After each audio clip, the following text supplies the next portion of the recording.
Mates Estate.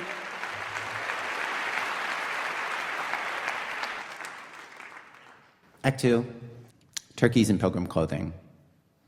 I think actually some really interesting moments of television come when a show attempts something that it never normally does. And especially, I think, when a comedy show decides it's going to get serious.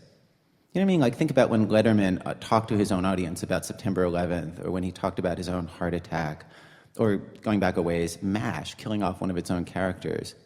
Like, when shows like that do that, it's moving and it's powerful, and it reminds you of what is great about those shows. But when a comedy show decides to get serious, it can also lead to, Gary Coleman sitting on Nancy Reagan's knee and saying no to drugs. It's embarrassing, and it reminds you what is incredibly dumb about the shows. So, what happens when comedies decide to take on the rather serious history of the United States of America? How do they do? Well, for insight into that, we turn to an expert, Sarah Vowell, who's in the middle of researching and writing a history of the Pilgrims and Puritans in America, and who has reviewed the key TV episodes that handle this same material. Please welcome Sarah Vowell.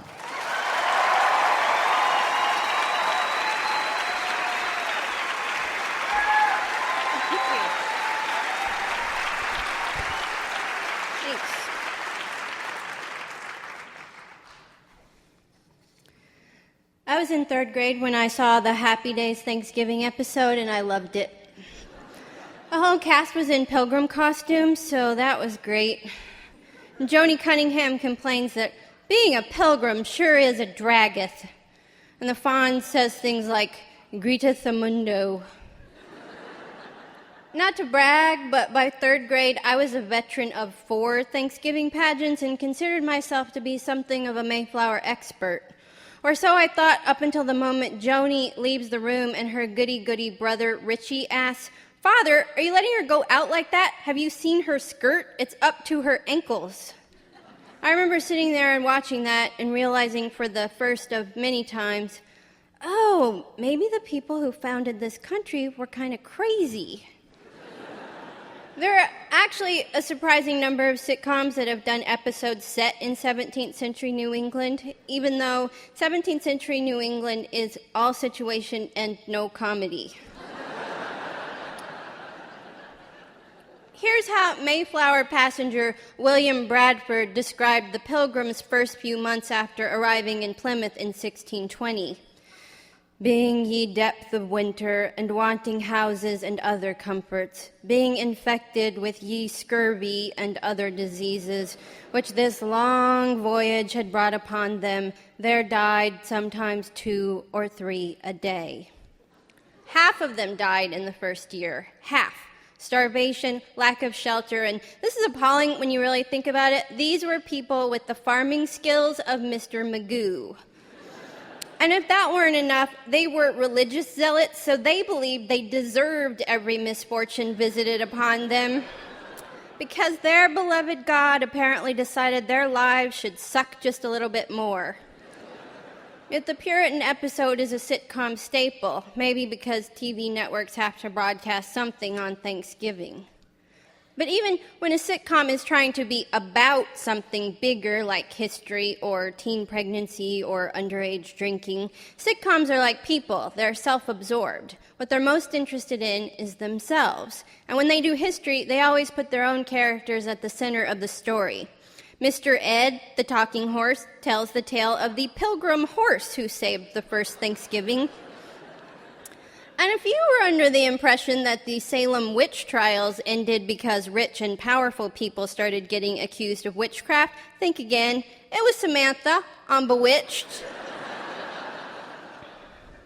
Or take that Happy Days Thanksgiving episode, in which it's revealed that the person who gave us Thanksgiving was not Squanto or William Bradford, but the Fawns. That's right, the Fawns.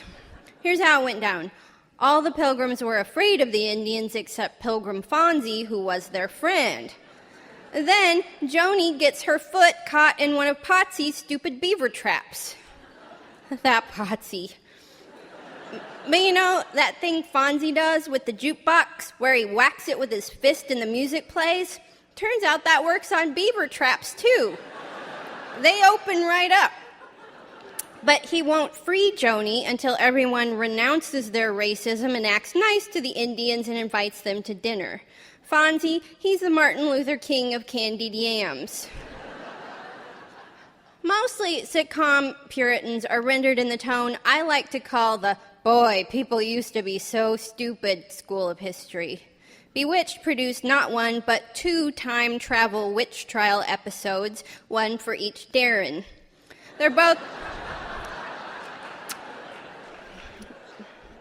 diatribes about tolerance, straight out of Arthur Miller's The Crucible, only crappier and with magical nose crinkles. Samantha brings a ballpoint pen with her to 17th century Salem, and the townspeople think it's an instrument of black magic, so they try her for witchcraft and want to hang her. I mean, can you believe those barbarian idiots with their cockamamie farce of a legal system, locking people up for fishy reasons and putting their criminals to death?